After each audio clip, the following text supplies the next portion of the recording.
ஒரு தடவை கோவிலுக்கு போகும்போது 2 பேர் பேசிக்கொண்டு இருந்தார்கள்.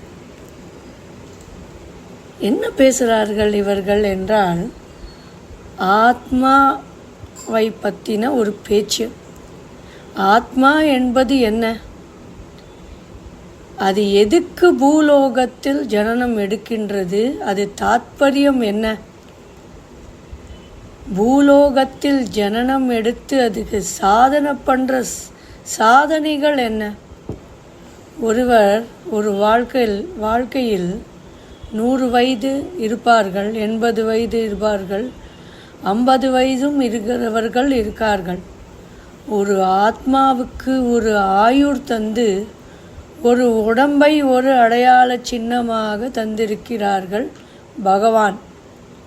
இப்பொழுது ஏன் நான் அந்த பகவானை துதிக்க வேண்டும்?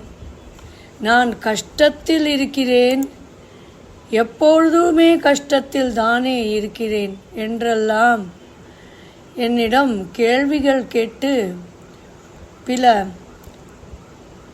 ஏன் அவ்வளவு தூரம்? என் சகோதரனுக்கே பல தடவை இந்த சந்தேகங்கள் வரும். ஒரு ஆச்சரியம் கண்முன்னே நடந்தது.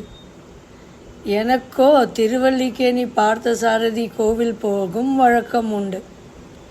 அப்பொழுது மிக நல்ல நண்பனான ஒருத்தன், ஸ்ரீராம் என்ற பெயர் கொண்டவர், அவர்களுக்கு உத்தியோகத்தில் திருட்டு பட்டம் கட்டி வெளியேற்றினார்கள்.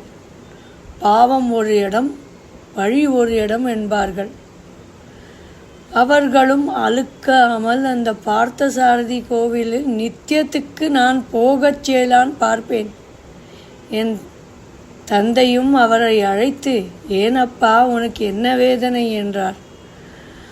மாமா, என் உத்தியோகத்தை பங்கம் செய்து விட்டார் ஒருவர். என் மீது திருட்டு பட்டம் கட்டி என்னை வெளியேற்றினார். இன்றும் எனக்கு உத்தியோகம் கையில் வரவில்லை. சின்ன குழந்தை ஒன்று வைத்து கொண்டேன், திருமணமும் ஆகிவிட்டது.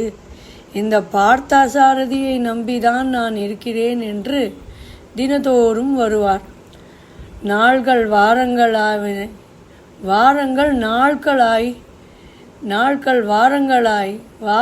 மாதங்களும் ஆகிவிட்டது. அப்படியும் அவனுக்கு ஸ்ரீராம் என்றவர்களுக்கு வேலை கிடைக்கவில்லை.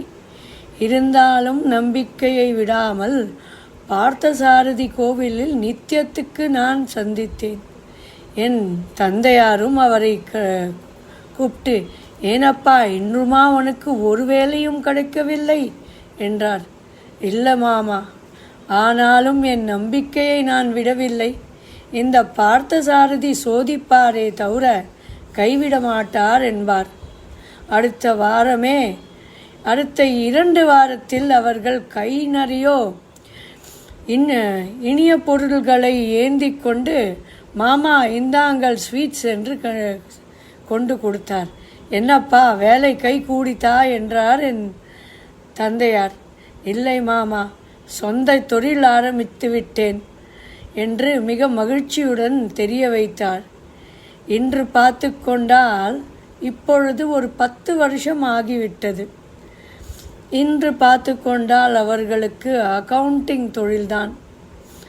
அவர் சொந்த வீடு வாங்கி பார்த்தசாரதி காலடியிலே வந்துவிட்டார். அப்படி ஒரு பெரும் மகிமை இந்த திருவல்லிக்கேணி பார்த்தசாரதிக்கு. நம்பினவருக்கு எப்பொழுதும் தெய்வம் கைவிடாது. உடாமுயற்சி என்னைக்கும் பலன் தரும். கஷ்டகாலத்தில்தான் தெய்வத்தை இன்னும் உறுதியாக நம்ப வேண்டும். இந்த பாடம் நான் இந்த ஸ்ரீராமனிடத்திலிருந்து கற்றுக்கொண்டேன். எல்லோருக்கும் நலம் நடக்கட்டும்.